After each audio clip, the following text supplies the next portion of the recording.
quiser largar direto também, sem o cronômetro, pra mim tá de boa, que daí largamos diretão.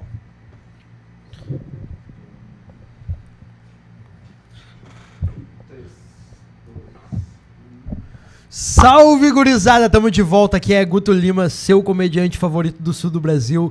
E hoje estamos iniciando a segunda temporada do Guto Lima Podcast. A gente tá tentando dar uma variedade maior dentro desse programa. Até então a gente estava falando muito sobre política e continuaremos falando sobre política, mas não só com políticos. Agora que queremos trazer outro tipo de pessoa, outras pessoas de áreas diferentes para trocar uma ideia, ser mais abrangente também, trazer artistas e tudo mais. E hoje a gente vai ter um papo muito maneiro. Eu vou mostrar aqui para vocês, aqui ó, com licença.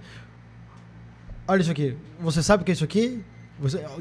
50% do público está me odiando agora, 50% do público tá, nossa, que delícia. E hoje o papo é sobre isso aqui. Ou é sobre uma planta que é tão falada, a planta que gera medo no coração dos homens, né? Dos de bem e de família. Essa planta que causa um caos aí, para alguns é alívio, para alguns é a destruição da humanidade. Para quem é cristão, a planta que já foi achada até dentro dos templos. Sabia disso, Eric? Que tinha nos templos de Salomão e tudo mais, cannabis lá nos tempos. É isso, eu li numa matéria no Instagram e acreditei. Mas, pra isso eu trouxe alguém que entende do assunto pra falar com a gente hoje.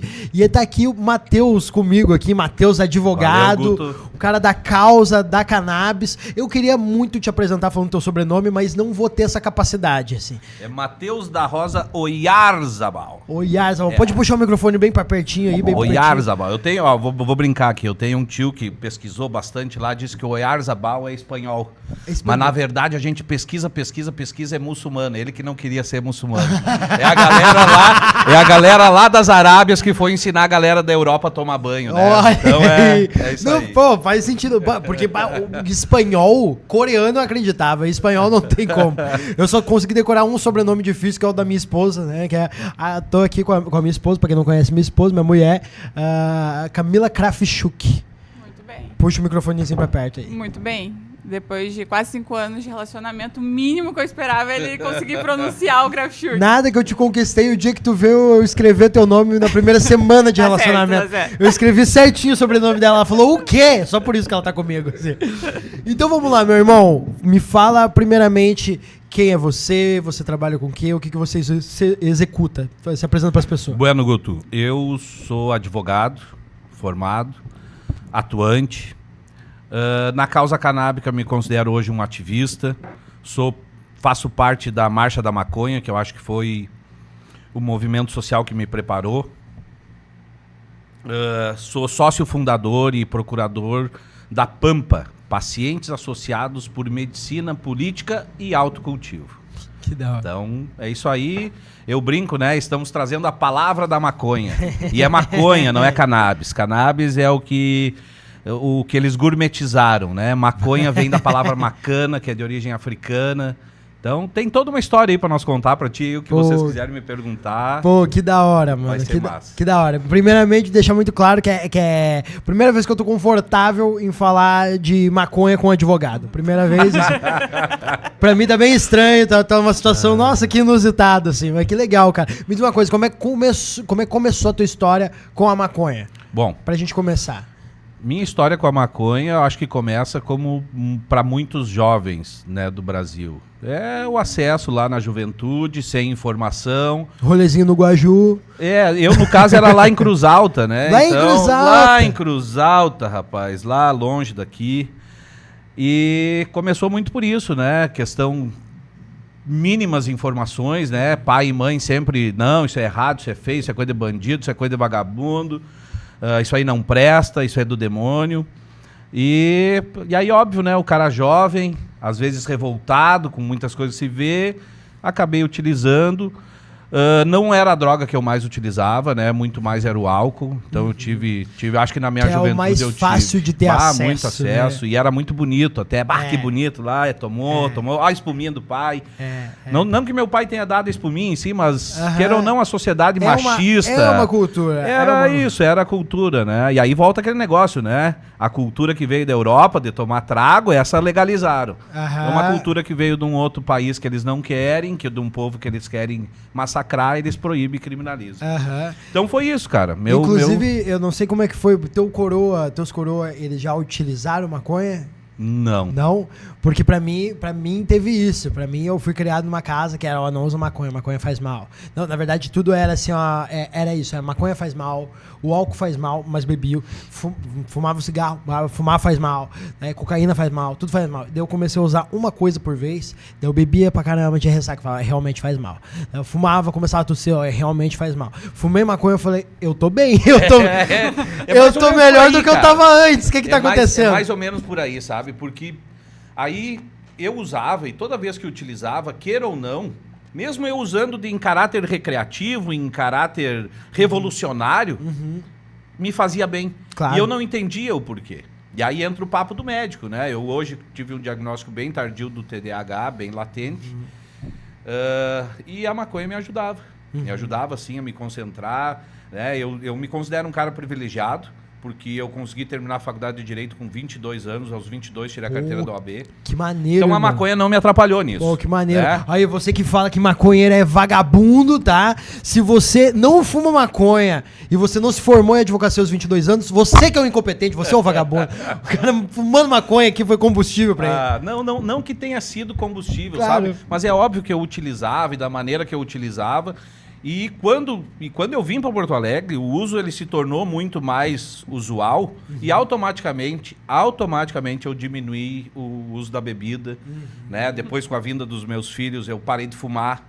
Parei de fumar de sopetão, não vou mais fumar. Tu era fumante de cigarro? Era fumante de cigarro. Tu era fumante de cigarro? Porque, e o cigarro eu fumava, que era muitas vezes para mascarar o cheiro da maconha. Acabei me viciando na nicotina. Ah, Porque pode sim, crer. imagina eu lá no interior, não era muito bem visto, o cheiro de maconha, enfim. Até hoje e aí tem eu muito fumava lugar que um não é. baseadinho e fumava um cigarro por trás. Então, cara, esse aí foi o uso, né? E aí depois, com a evolução, com a caminhada, né? Eu sempre fui um ativista, pelo menos dentro de casa.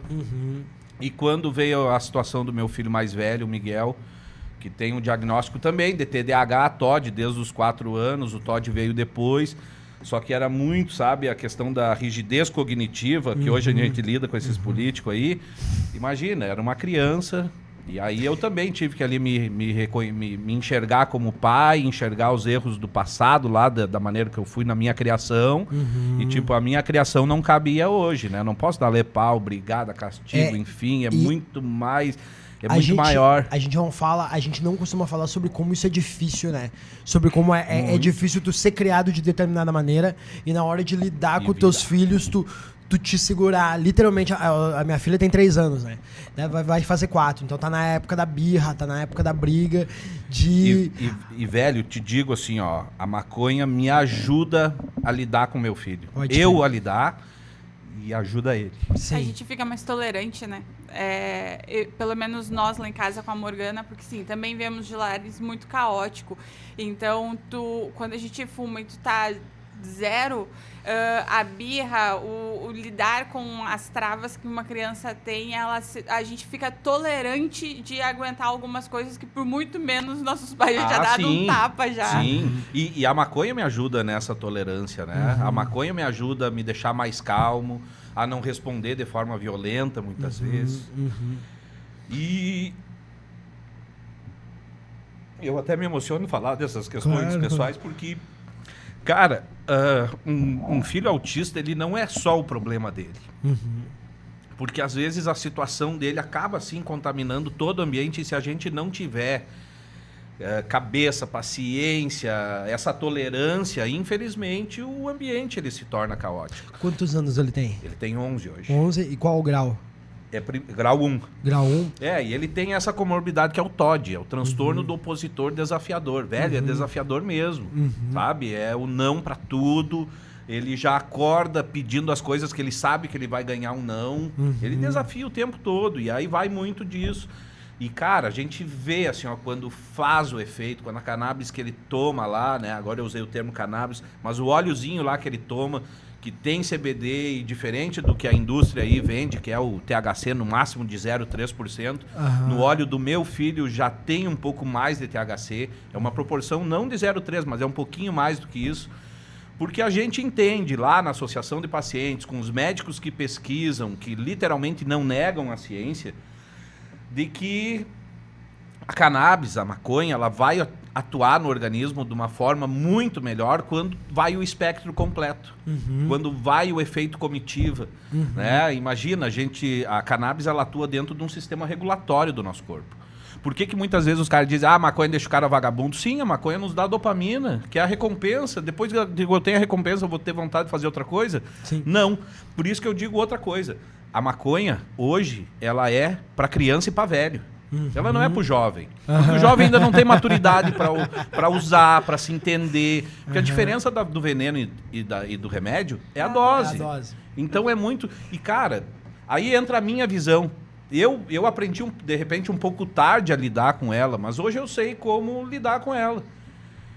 Quanto usar, qual usar. Aqui a gente tem uma flor de CBD e uma rica em THC. Né? Aqui tá ainda... Ali estava o nome de uma outra espécie, mas hoje essa aqui é 100% CBD e essa aqui é 100% THC. Então, tem vezes que eu uso só THC, tem vezes que eu uso só CBD, tem vezes que eu misturo.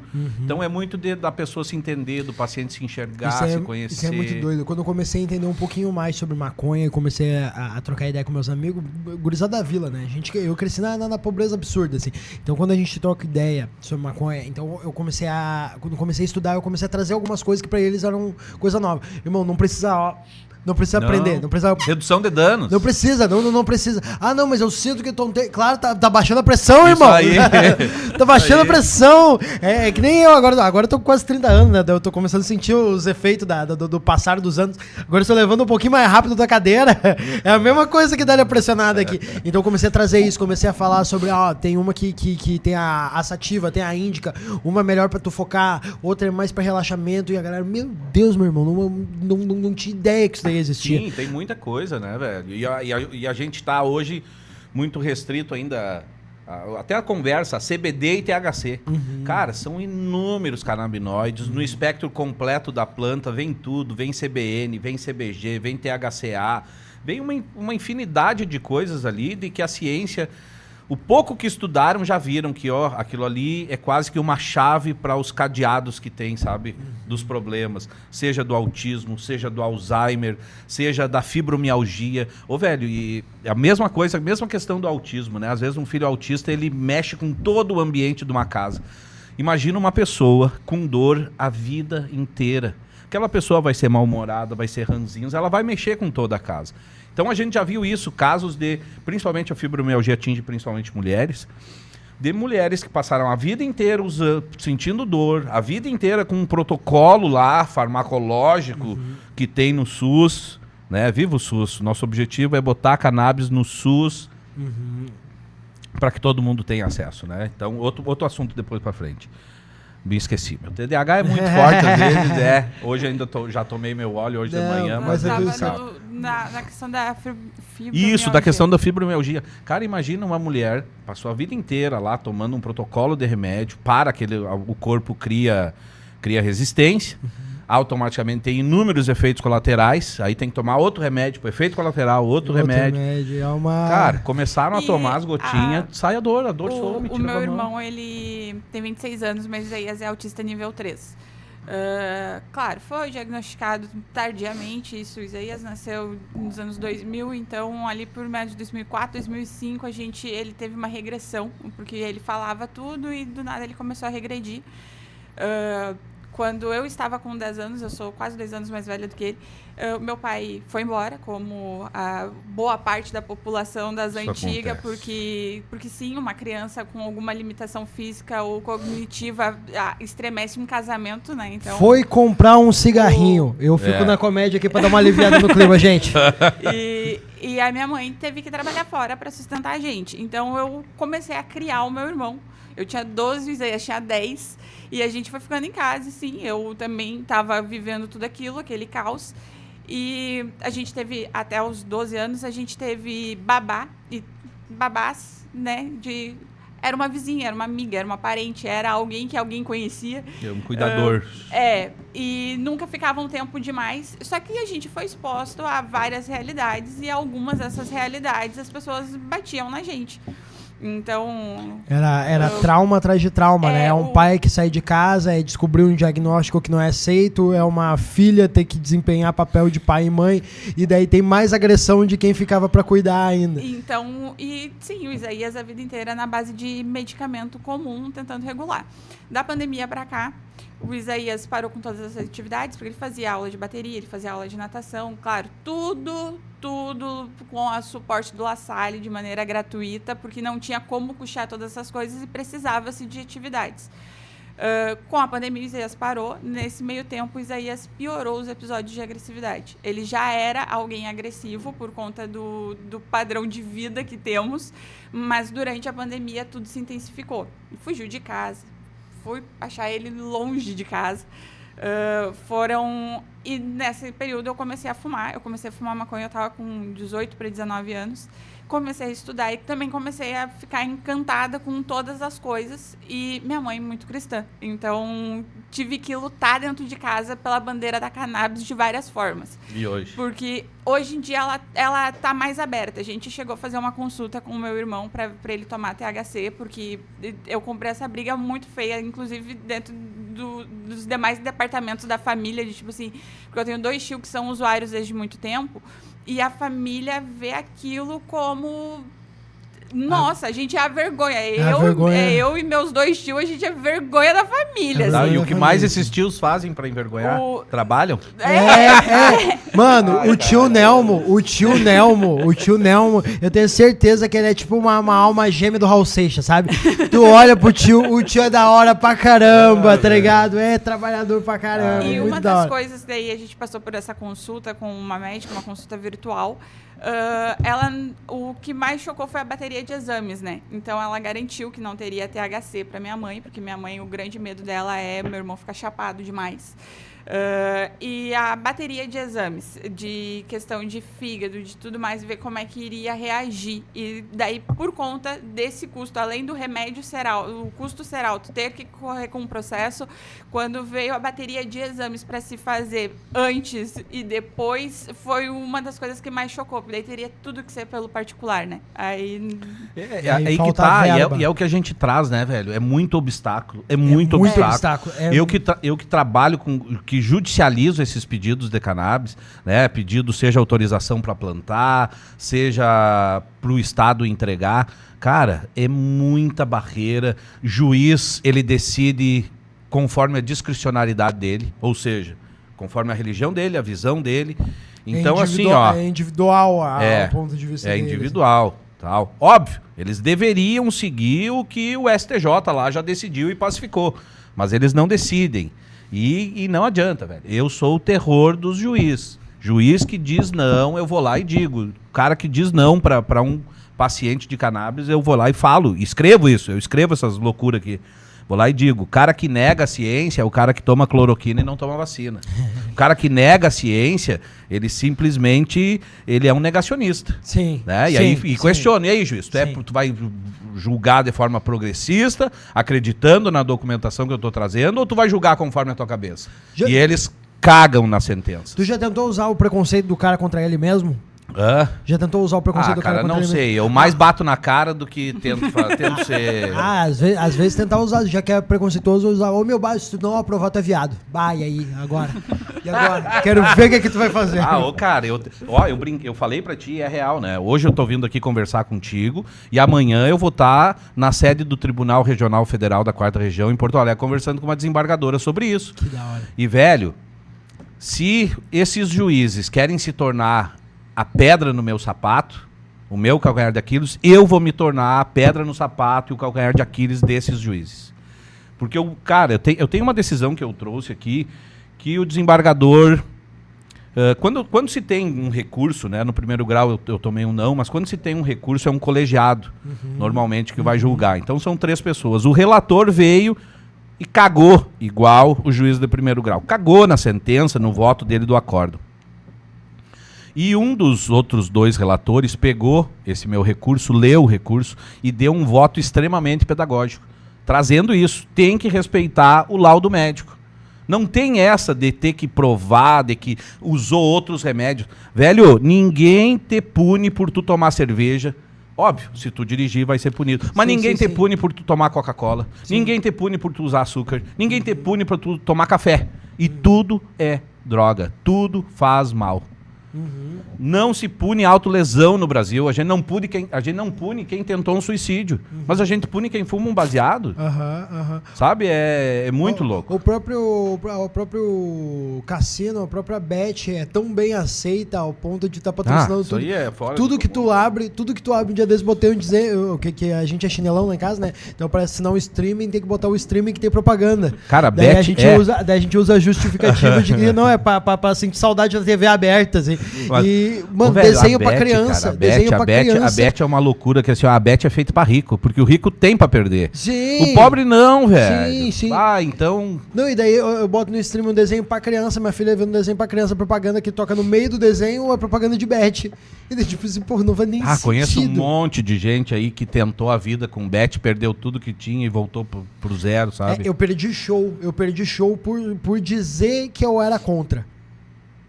Por dizer que eu era contra. Que bom que tu perdeu esse show, então. Não, tem umas paradas que o cara... Hoje eu tô nessa, eu tô no estoicismo, tem males que vão... O dia desse perdi 111 seguidores. Eu falei, vão com Deus. Na moral, nem para só de seguir, bloqueia. Já aproveita e bloqueia, pra gente não ter a eu tenho de se acompanhado achar de teus novo. últimos posicionamentos, é muito sobre isso, cara. E a maconha tá no meio disso tudo, tá Sim. no meio de todo esse preconceito, sofre da mesma maneira, as pessoas que atuam com isso. Eu já sofri esse preconceito por defender minhas ideias, por usar, por ser o que sou, né? Sim. Então Sim. a gente tá aí vendo que, infelizmente, esses preconceitos, eles se sobressaem e o pior de tudo, ganham um voto. Sim. O pior de tudo é isso. Eu quero falar contigo ainda nesse programa sobre a abordagem e violência policial envolvendo Meu a Deus. maconha, mas antes da gente ir para esse assunto, eu queria falar mais sobre a planta mesmo. A gente mencionou o THC, o CBD. Tu consegue explicar melhor para nós sobre esses termos, sobre o que significa cada um? São dois canabinoides, né? Para quem às vezes não tem o CBD, até espero não falar errado aqui, o CBD é o canabidiol, o THC é o tetrahidrocannabinol. São nomenclaturas diferentes, né?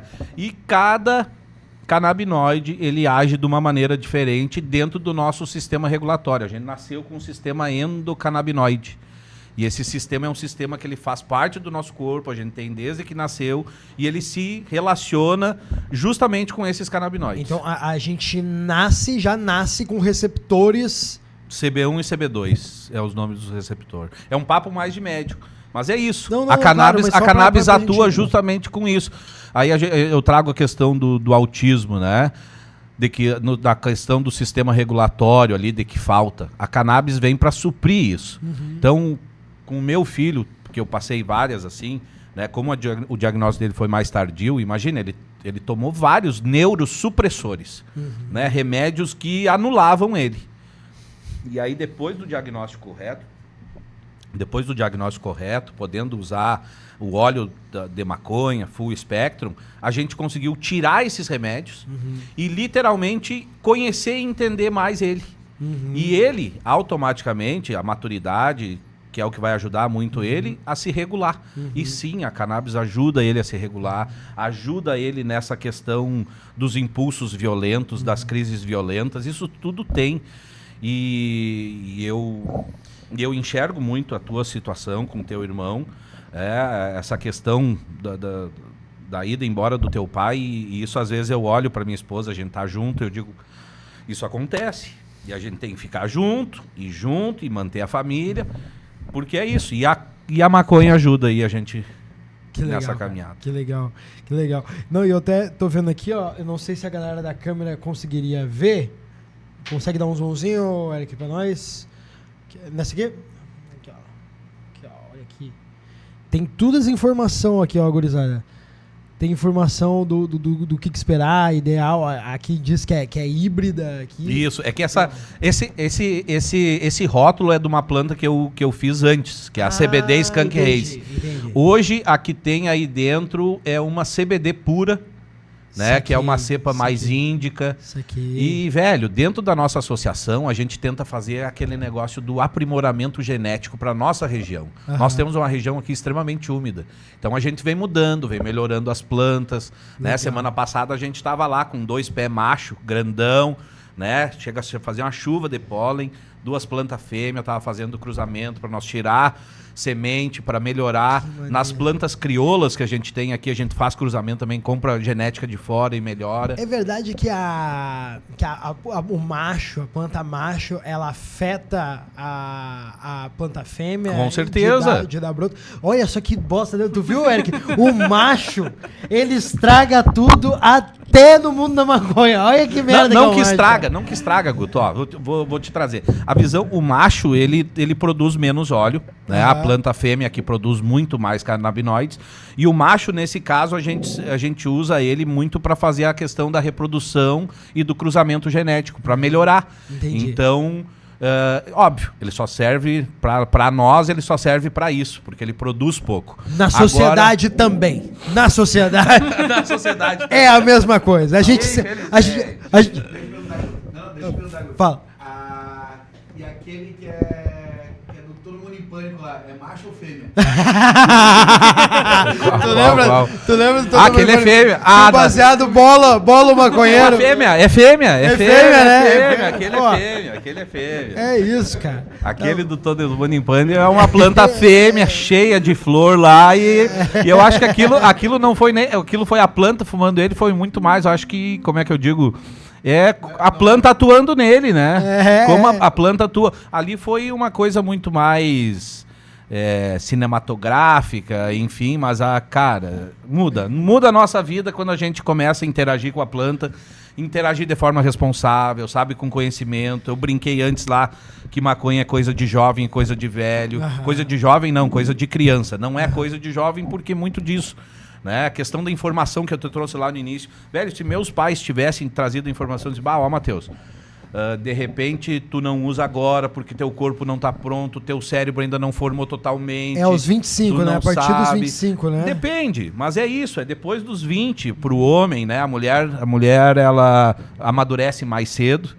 Né? Então é por isso que os homens aí dizem que fazem mais cagada, né? Por mais tempo. Cara, é isso aí, ó.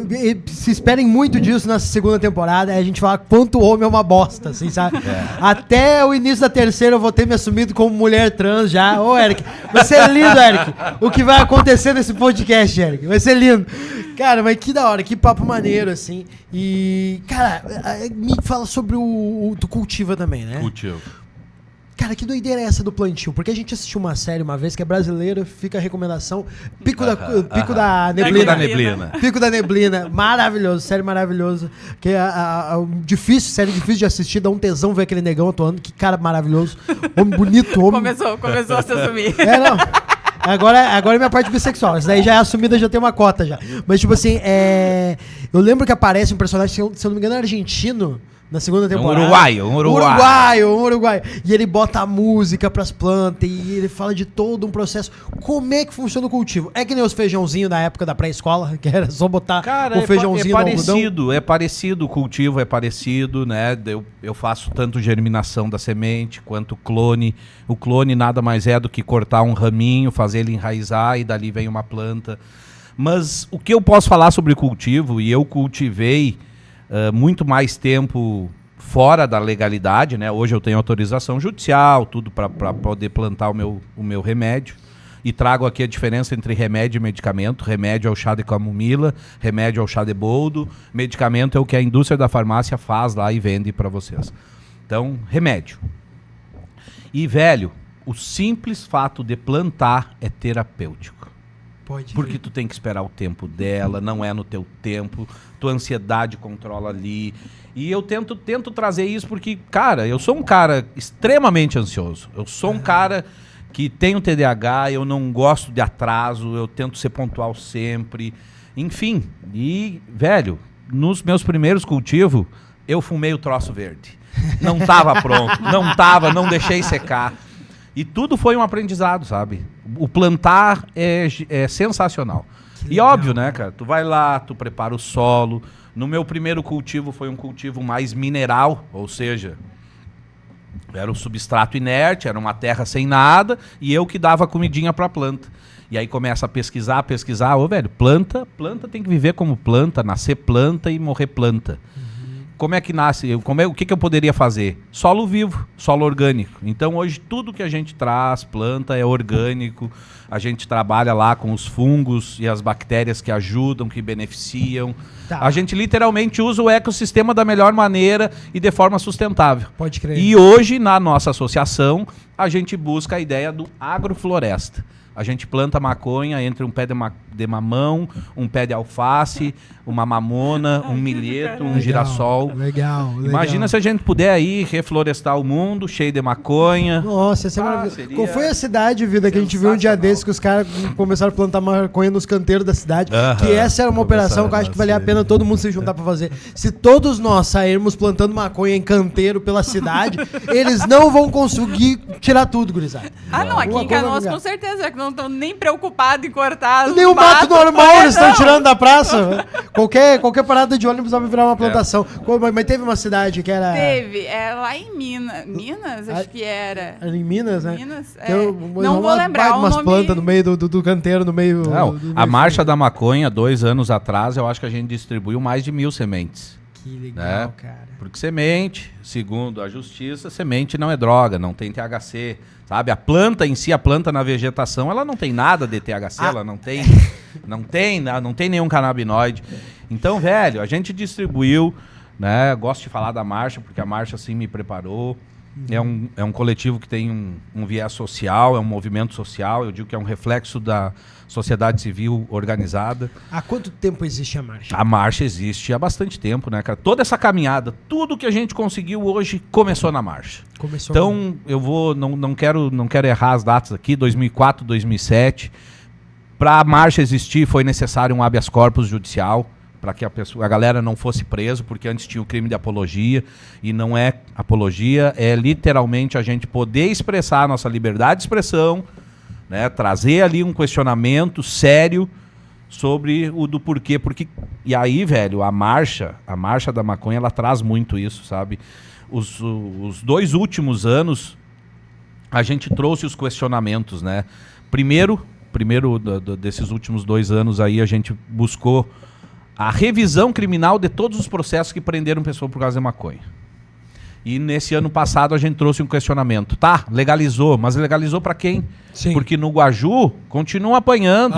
Na favela do Rio de Janeiro continua a polícia subindo, fazendo operação, matando 120. E uma galera aplaudindo, a galera de Deus ainda, porra.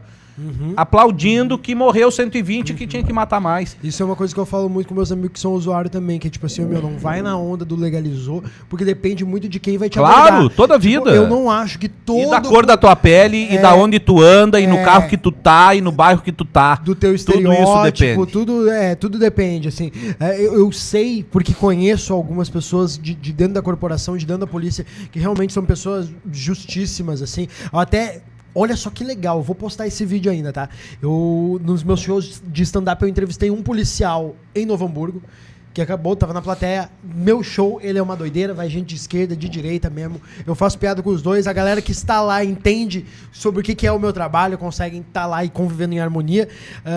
Entrevistei um policial, os 2 militares, tá? Um num show em Novo Hamburgo, perguntei, tu pegou alguém fumando maconha aqui na frente, qual o procedimento? Tá até o vídeo no meu Instagram lá. Ele falou, não, fazer soltar e vida que segue. Foi isso que ele falou, só. Fazer soltar e vida que segue. Até transformei em piada, porque a mulher dele era enfermeira, já fumou. Eu falei, agora entendi, faz soltar porque leva pra ela. Daí, tipo, ok, mas beleza, policial militar. Peguei agora o policial militar aqui no último show, dia 27, aqui em Canoas, aqui. Eu falei, qual o procedimento? Pegou, cadeia. Do quê? Dele, cadeia. Peguei como é que vai pra cadeia. Deu, caralho, irmão. Olha a diferença. Os dois são o mesmo tipo de policial.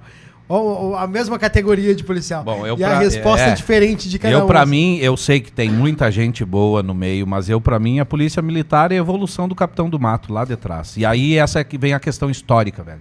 Do porquê que a maconha foi proibido. Eu te mandei aquele outro vídeo lá, eu falando, e eu dizia, a maconha foi proibida porque era a cultura de um povo que se queria dominar. E aí eu trago e explico. 1830, a primeira lei que proibiu, ela dava 3 dias de cadeia para quem usava e multa para quem vendia. E aí eu te pergunto, em 1830, quem detinha como é que eu digo, o capital? Era o branco, era o rico, era o senhor feudal, é quem ganhou terra do rei. Mas quem é que usava? Era o escravizado, era o povo que veio, os africanos, as pessoas que já estavam ganhando liberdade, né? Lembro, 1830 foi o ano em que se proibiu o tráfico negreiro no mundo. E a nossa Lei Áurea só veio em 1888, 58 anos depois. Nós somos o último país a libertar. E em 1830, né, o rei lá foi expulso da França, foi expulso pelos franceses lá de Portugal, e ele vem para o Rio de Janeiro e torna Rio de Janeiro a capital. Tanto da colônia como a capital de Portugal. E lá, com essa lei que ele criou lá, ele não quis falar sobre saúde pública, ele não quis dizer que maconha fazia mal, ele queria literalmente era fazer uma higiene social, né, na cabeça dele, deixar o Rio de Janeiro branco, porque o Rio de Janeiro representava lá Portugal, a colônia dele. Então essa primeira lei foi o que gerou todas as outras que vieram depois, e óbvio, o lobby americano, seja da indústria do algodão, né? Hoje tu tem essa camiseta do Green Day, tu vai usar ela, se tu tá usando bastante, tu vai usar ela no máximo 1 ano e ela vai virar pano de chão. Tu vai usar uma camiseta de cânhamo, ela vai durar muito mais tempo. Ou seja, eu vou vender, por que eu vou vender uma de cânhamo se eu posso vender 5, 6 de algodão no meio desse período que o cara vai usar? O capitalismo, a industrialização. Claro, a indústria da farmácia, ele precisa que tudo seja descartável, né? A gente falava antes, tem copo descartável, tem câmera descartável, sendo que tudo é descartável, tudo é feito hoje. Isso aí para poder vender de novo. A indústria da farmácia, olha só essas crianças com epilepsia refratária, que tem que tomar uma paulada de remédio, tem que usar um protocolo lá com Depaquene e com fenobarbital, que é o Gardenal. Essas crianças definham e continuam tendo convulsão. Tomam umas gotinhas do CBD, o CBD vai lá, atua no sistema, regula. Criança que tinha 15 a 20 convulsão no dia, tem uma por mês. Uma por mês. Velho, isso impacta toda uma família. Toda uma família. Toda uma família. Para o quê? Para a indústria da farmácia ganhar dinheiro. Eu acho que não tem fundamento, sabe? Sim. E óbvio, né? Criminalizaram cultura. Nessa época, 1830, não criminalizaram só o uso da maconha. Criaram o crime da vadiagem. Por quê? Porque o cara ganha alforria e ninguém lá naquela época, que já tinha acesso à mão de obra de graça, e ainda mais racistas, preconceituosos, como é que eu vou pagar daí um negro para trabalhar para mim se antes eu tinha de graça? E aí por isso que eles fizeram o quê? Trouxeram toda a imigração aí, italiana, alemã, enfim, para cá. Para daí ser a mão de obra. Tu compreende? Então é muito doido. E aí, óbvio, né, velho? Quando a gente tem acesso a estudo, a informação, e a gente tem acesso a tudo isso e não evolui, aí o problema... Aí o problema é muito mais dessa questão mesmo da nossa sociedade ser doente, porque todo mundo tem acesso a esse tipo de informação. Todo mundo deveria ter. Com certeza. E mesmo assim, os juízes, velho, os juízes têm acesso a isso. Um cara, para se tornar juiz, ele tem acesso à história, ele tem que conhecer a história das leis, a evolução das leis. E a sociedade evoluindo, as leis têm que evoluir. Então, por isso que veio hoje essa questão da presunção de inocência para quem tem até 40 gramas. Mas se eu tiver mais de 40 gramas, não tiver fazendo, não tiver vendendo para ninguém, dando para alguém, porque o verbo dar também entra no crime de tráfico, velho, eu posso estar com 100 gramas e eu não vou ser um criminoso. Só que é muito disso. É a cor da tua pele, a roupa que tu usa, o teu estereótipo. Polícia é foda pra caralho, meu. Polícia segue sendo polícia. E, infelizmente, com todos esses avanços que a gente teve, 2005 foi o ano em que mais teve ação policial contra paciente, contra associação. Infelizmente, a gente ganha de um lado e perde do outro. Sim. Porque daí, esse delegado que vai lá, faz uma ação, ele vem agora e se candidata a deputado. Faz videozinho destruindo. Olha aqui, destruí um mega laboratório de maconha, uma plantação gigante. Tinha 1000 pacientes que dependiam daquilo lá. 1000 pacientes. Aí ele vai lá e ganha 15 mil votos de um bando de idiota que acredita naquilo, que não se inteira. E, infelizmente, esses polícia, esses delegados, são tudo de direita. São tudo conservador. São tudo querendo conservar o privilégio de quem já nasce privilegiado. Infelizmente é assim. E eu sei que tem muita gente boa na brigada, tenho amigos da brigada, Mas é isso, cara. Sim, Infelizmente mas é a uma polícia é minoria. isso. É uma A polícia minoria. militarizada, ele já é treinado pra dar pau em pobre. É uma minoria, é uma minoria. A respeito dessa lei específica, se eu não me engano, é dito que a pessoa pode ter 6 pés em casa, né? Não é 6, é presunção de inocência. Tu se presume um usuário tendo até 6 pés. Mas é como eu te mostrei ali, na minha autorização judicial, eu tenho autorização para 96. Aham. Só que dentro desses 96 já tem uma margem de 30% ali que o agrônomo coloca, ó, vai de alguma perda, vai de alguma praga. Aham. Então eu não planto 96 ao Sim, ano, sim, sim, eu planto sim. menos. Se eu plantar 60 plantas ao ano, eu acho que é justo. Né? Mas é isso, é presunção. É para que literalmente... Essa não é lei, né? Isso não virou lei ainda, é uma jurisprudência, uma decisão lá do STJ, do STF, em que trouxe isso como uma presunção, porque a polícia antes era isso. Tu pega o Playboy, assina o TC aqui e vai embora. Agora tu pega um cara negro, na periferia, voltando do trabalho, fumando um beck, ele vai preso como se traficante fosse. E o processo que chegou em Brasília para falar, para julgarem isso, foi disso, de um homem negro que foi pego na noite, fumando um baseado, ele mesmo tendo carteira assinada, ele mesmo sendo um trabalhador, ele ficou preso 4 anos como se traficante fosse. Por quê? Porque estava na favela? Porque era preto? Porque a quantidade era ínfima, 3 gramas. Só que o Playboy, quando é pego na orla, ele vai para uma audiência e o juiz dá uma admoestação verbal. Ó, não fume mais. E nós saímos da audiência e vamos fumar um na frente do fórum. Se fuder eles. Tá ligado? A caminhada é muito por aí. E, velho, tô aí na caminhada, tentando de forma... Não digo de forma branda. É na pauleira mesmo, ser pedagógico para esses juízes que caem na minha frente.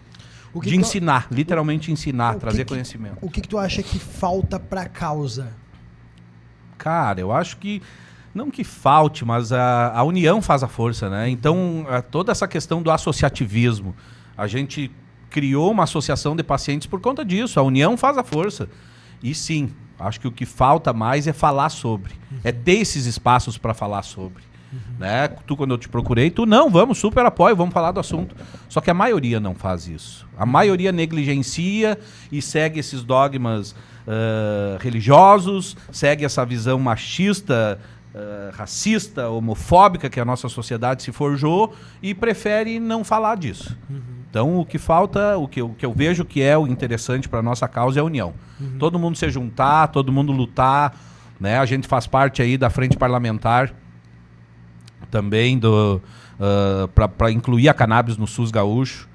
Então, o que a gente cobra dos políticos é isso, que se posicionem, que vão lá, que façam uma lei, porque hoje o que a gente tem? Hoje a gente tem um acesso vertical à cannabis.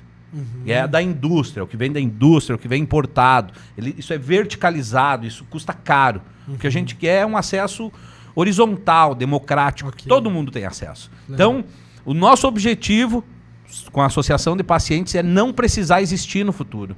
O meu trabalho como advogado é que eu não precise tirar HC para os outros, que tu possa plantar a tua maconha tranquilo e em paz e sem medo da polícia bater na porta, chutar e te levar como, não, tu é traficante. Então é isso aí, velho. Esse é o nosso objetivo, a caminhada é muito... A gente chegou a falar antes também sobre o cânhamo. O cânhamo é outra coisa que eu conheço, mas também queria falar pra quem tá assistindo. A gente joga o programa tanto no YouTube quanto no Spotify. Pra quem tá acompanhando a gente agora, entender o que é o cânhamo e da onde que ele vem. O cânhamo é o macho, né? Tanto que a palavra maconha, se a gente analisar, é um anagrama do cânhamo. Né? Então a maconha é a fêmea, o cânhamo é o macho. O macho ele também produz óleo, mas num óleo muito menor, com menos quantidade. O cânhamo ele tem uma fibra riquíssima, que dá para ser utilizada de inúmeras formas, seja para fazer roupa, seja para construir uma casa. Então o cânhamo, o pessoal aí da Embrapa, alguns especialistas já apontam que pode ser o novo soja brasileiro. Né? Hoje o pessoal aí vende soja como commodity, daqui um pouco a gente vai ter uma commodity que é o cânhamo. E velho, a história do cânhamo, ela... Eu posso contar a história do cânhamo? Então vamos lá, a historinha do cânhamo é a seguinte, velho. Antigamente, a maconha ela era muito utilizada, principalmente na navegação. Então, navegação. cordas, cordames e velas eram tudo feito de cânhamo. E tu tá ligado na Feitoria Lombagande? Aham. Feitoria? Aham. Feitoria, na verdade, foi uma fazenda, antigamente de cânhamo. A Real Feitoria do Linho Cânhamo. Aqui. Isso foi em 1800, não me lembro bem as datas. Primeiro, o que acontecia? Portugal vinha lá, atravessava o mar e fazia toda a nossa costa. Os navios se destruíam. Quando chegava aqui embaixo, tinha que arrumar. Então o rei mandou um feitor e mais um punhado de escravo para fazer uma fazenda aqui de cânhamo. Primeiro foi em Caçapava do Sul e depois eles vieram para São Leopoldo. E essa fazenda só acabou porque os escravos lá, por isso que eu digo que maconha às vezes até liberta, porque os escravos se revoltavam, seja pela maneira que esse feitor utilizava, e aí mataram o feitor, né? Usaram maconha, tanta maconha lá, mataram o feitor. E aí acabou a nossa fazenda.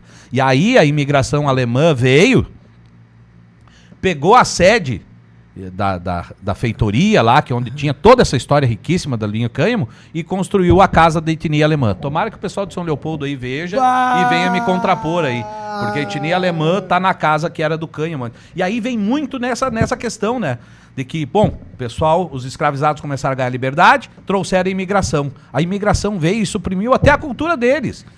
Velho, é muita coisa. E aí, quando o cara começa a ter contato com isso, conhecer isso, saber disso, tua cabeça explode, não tem como, entendeu? Tu te revolta com o sistema que se foda, a gente tem que fazer muito por isso, por trazer a inclusão, por trazer a informação. Porra, que da hora, cara. Eu não tenho muito medo, assim, nem papas na língua, né? Às vezes até cara. tenho medo de ir preso aí quando converso com esses juízes. Cara, eu né? concordo contigo, cara. O sistema que se foda, assim. Eu só não discordo de ti da parte do não tenho medo. Eu tenho medo. Eu tenho bastante. Eu falo todas as merda que eu falo, mas eu tenho fala com medo. Eu tenho medo pra caralho. Tem que contratar um advogado que não tem medo, eu cara. Eu tenho medo pra caralho. Tem que ter dinheiro pra contratar alguém. E aí, Eric, tá acompanhando, Eric? Tá curtindo? O Eric já tá até pra começar a fumar já também. O Eric já tá por virar paciente já também. Eu sei que tá precisando, Eric. Eu sei que o Eric tá louco. O Eric, ele tem probleminhas também na vida dele que ele precisa tratar. Tem, né, cara? Todo mundo ele é tem. cheio de boneco de terror dentro da casa dele. É a primeira pessoa que eu conheço que tem esse hobby. Um dia do nada a gente tava falando que eu vou fazer um programa de Halloween, precisava de um Chuck. Ele falou, eu tenho. A minha mulher só não empresta a Annabelle. Deu caralho, tem um apelo. Cara, os bebês reborn deles são diferentes. Quer ouvir outra história muito louca? Ó, quando eu vim pra Porto Alegre, lá do interior, eu vim com a ideia de estudar pra ser delegado. Delegado. Meu objetivo era ser delegado, né? Minha mãe é do judiciário há 40 anos, é a mesma idade que eu tenho, então a vida inteira eu tive contato com isso, com processo e tudo mais. E a minha mãe sempre me dizia, né? Faz concurso, meu filho, faz concurso. Então eu vim pra cá pra fazer concurso pra delegado. Estudei na URGS, fiz uma parte da Júris, que é a escola pra magistratura. E, cara, não adianta, o conhecimento liberta. Tô eu entrando no Estádio Olímpico, isso foi 2008. Logo que eu tirei minha carteira do AB. Tô entrando no Estádio Olímpico e eu olho lá no portão 16, na Carlos Barbosa, uma fila de brigadiano, revistando.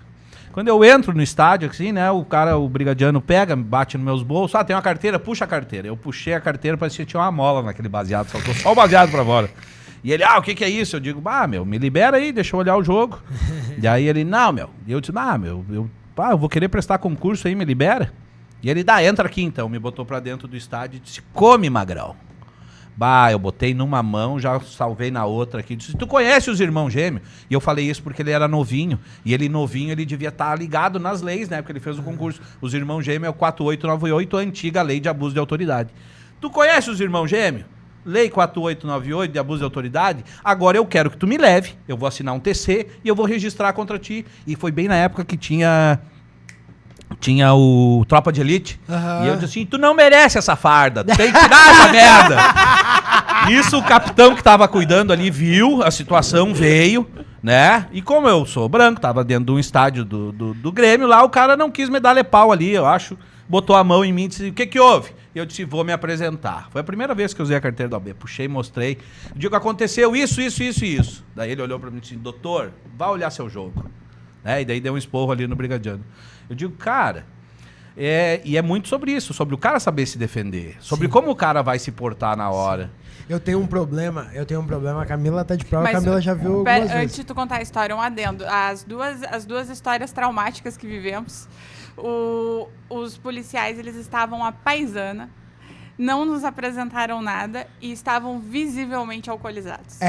Tem isso. Porque se o cara chega pra mim fardado... Pô, eu totalmente cresci no diferente. Guaju, perdi.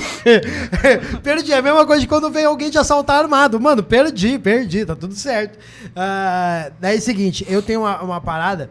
Quando eu era muito novo, meu irmão, ele usava... Um dos meus irmãos mais velhos usava crack. Ele tinha um problema com crack mesmo, ele usou meio de tudo, assim. Daí a gente morava na Bom Jesus até na época. Viram ele usando no fundo do pátio, ligaram pra polícia, a polícia chegou, abriu o portão e tudo mais. Tava só eu e ele. Eu devia ali ter em torno de uns 5 anos de idade, acredito eu. Algo do tipo, assim, uns 5, 6 anos de idade. E daí foi bem violento, botaram a gente pra fora.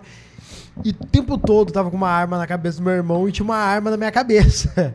De uma criança de 5, 6 anos, assim. Então eu tenho um problema até hoje bem grande com a autoridade, assim. Ô, Guto. Eu tenho um ódio inflamado por dentro. Então toda vez que a gente teve 2 situações, que era a gente fumando na frente de algum lugar e vem alguém embriagado, com pose de policial, mas sem dizer que é policial, tá ligado? E eu travo na raiva, porque minha vontade é me grudar ali na pessoa. Mas Então, eu digo isso várias vezes. Muitas vezes quem mata um policial é a própria polícia. A atuação dela vai gerar alguém tão revoltado que num dia vai vir a matar um policial. E eu não estou aqui dizendo que tem que matar Que é policial, justo, que que é tá justo. certo. Eu estou dizendo que a própria atuação militar da polícia, ela vai gerar revolta numa família. Tu acha que desses... Eu vou dar só um exemplo. Desses 120 que morreram lá no Rio de Janeiro, na favela, quantos policiais eles mataram junto ali naquela operação? Tu entende que é o que eu sempre ouvi da minha mãe. Violência gera violência. E, velho, infelizmente, por isso que eu faço a relação lá, de que a polícia militar é uma evolução do Capitão do Mato. O Capitão do Mato antes lutava pelo direito possessório. Hoje, a Brigada Militar luta pela manutenção do poder do Estado. Né? Todas essas leis que proibiram a maconha lá no passado e que refletiu na nossa lei de drogas hoje, todas essas leis foi com o objetivo de controlar um povo, de controlar o pobre. O próprio Marcelo D2 já se arrependeu e fez uma reflexão da música lá, quando ele coloca que jardineiro não é traficante. Velho, nós dependemos de traficante por um bom tempo para ter acesso à maconha. Então eu não condeno o traficante, porque eu sei que a figura do traficante foi uma figura penal, um tipo penal criado pelo Estado justamente para poder seguir perseguindo, matando, caçando, encarcerando essa população, a população pobre e vulnerável que a gente tem. E que hoje, né, e por conta de toda essa escalada do poder, né, o nosso poder no Brasil, ele foi... toda a política foi voltada para quê? Manter privilégio para quem é privilegiado. Manter o poder no patriarcado. Né? Isso eu brinquei antes ali, que isso é uma questão até da religião. A religião a vida inteira provocou tudo as guerras e manteve o homem como a figura principal. Então, velho, o cara tem que ter um pouquinho, sabe, de discernimento, enxergar, evoluir, literalmente evoluir, cara. Porque eu nasci numa cidade que é extremamente conservadora, uma cidade que tinha o busto do Firmino de Paula. Sabe quem foi o Firmino de Paula? Um desses capitão do mato aí que matava os caras tinham um busto lá dele, eu acho que ainda existe lá. Então eu nasci numa cidade, queira ou não, num meio muito machista, racista, homofóbico. E eu dou graças a Deus, não de ter saído de Cruz Alta, mas de ter chego em Porto Alegre e ter conhecido o mundo, literalmente me libertar de tudo isso que... Porque eu acho que, olha, velho, e eu acho poder que... virar uma outra referência Com pra Cruz Alta certeza. também, né? Tomara. Eu tenho bastante fé, cara, assim. Eu acho que um dos problemas que a gente tem, infelizmente, já vou avisar agora, infelizmente a gente tá chegando no final do nosso tempo, mas eu vou querer que volte aqui, traga mais pessoas pra gente trocar essa ideia, porque, pô, é maravilhoso. O que eu acho que eu posso deixar, né, o pessoal já vai ter acesso ao meu @, pra conversar comigo. Também queria deixar depois deixa aí pra edição, pessoal, colocar o @ da nossa associação de pacientes. Independente se é a nossa associação ou outra associação, o pessoal tem que buscar, tem que ir atrás, tem que se associar, tem que se unir, né? Porque é só isso, velho. União faz a força. Nós conseguir espaços, né? Cada vez que, onde tiver um espaço em que não se fala, eu quero estar lá, para literalmente poder falar. Que da hora. Né? Então eu vejo que o caminho é... Eu vi que tem muitos podcasts que falam só sobre maconha. Não, velho, eu acho que o negócio é nós irmos que falam de tudo para vários públicos. Não precisa transformar num nicho. Isso, Isso, tinha que ser velho, um assunto é, popular. cara, isso Até tem porque que senão fica ser. dentro da própria bolha, né? Claro. Tu, E o que mais se vive hoje essas pessoas dentro da bolha, né? O próprio rolê do feminismo hoje, a gente virou mulheres que gritam para mulheres ouvir. A gente precisa que isso rompa, a gente precisa da causa como um todo, né? Grito social. A gente também, sei que estamos no final, mas a respeito, a gente falou sobre o traficante, mas o traficante, ele também acessa, claro, hoje a gente tem alguns que vendem flores também, mas a sua maioria é prensado. E o prensado, ele destrói, e é uma pena, né? Citando também o Pico da Neblina, foi assistindo o Pico da Neblina que eu escutei o uruguaio falando que a diferença do prensado para flores é que essas estão vivas.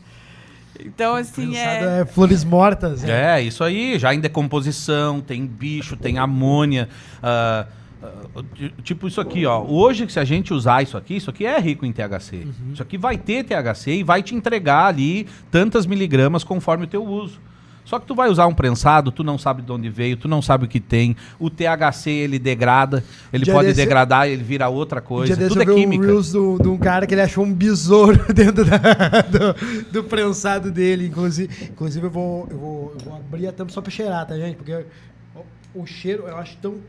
É muito diferente. O cheiro é muito diferente. Não tem cheiro de prensado, não tem cheiro. O cheiro do CBD é totalmente diferente. Eu tô esperando um Brasil que isso aqui seja legalizado pra eu virar sommelier.